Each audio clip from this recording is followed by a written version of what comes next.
Alors, dans ma vie professionnelle en tant que musicien, j'ai été confronté au travail en milieu hyper-bar, bien entendu. Bon, après les concerts, on va boire des coups au bar. J'ai même été confronté au travail en milieu hyper-bar, je dirais, moi. Hein. Bon, voilà. Travail de nuit, bien évidemment, j'ai été confronté au travail de nuit, puisque les concerts, c'est rarement l'après-midi. Hein, donc, quand ça commence à 9 heures, ça finit à 23 heures, le temps qu'on décharge le matos, qu'on aille à l'hyper-bar, je vous raconte pas. Donc, travail de nuit, oui. Travail en équipe successive, bien entendu, puisque les musiciens défilent, ils sont jamais bons, il faut les virer, en prendre d'autres, bien entendu. Donc, oui.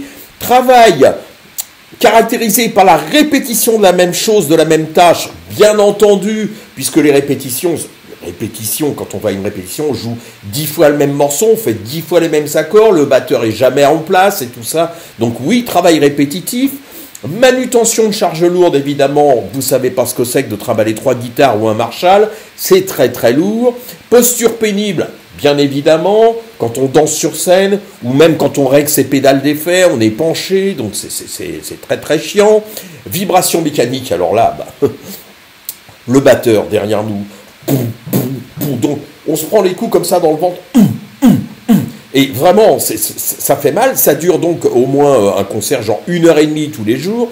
Agents chimiques dangereux, je vous raconte même pas la drogue qui circule. Enfin, moi, j'y touche pas, mais agents chimiques dangereux, il y en a partout.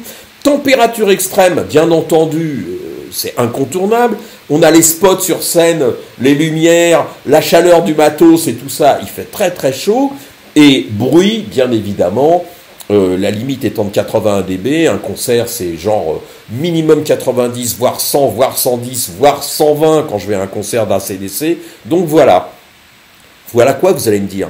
Eh bien, en tant que musicien, je réunis donc tous les critères pour la prise en compte de la pénibilité dans le calcul de la retraite. Et pourtant j'ai une retraite de merde.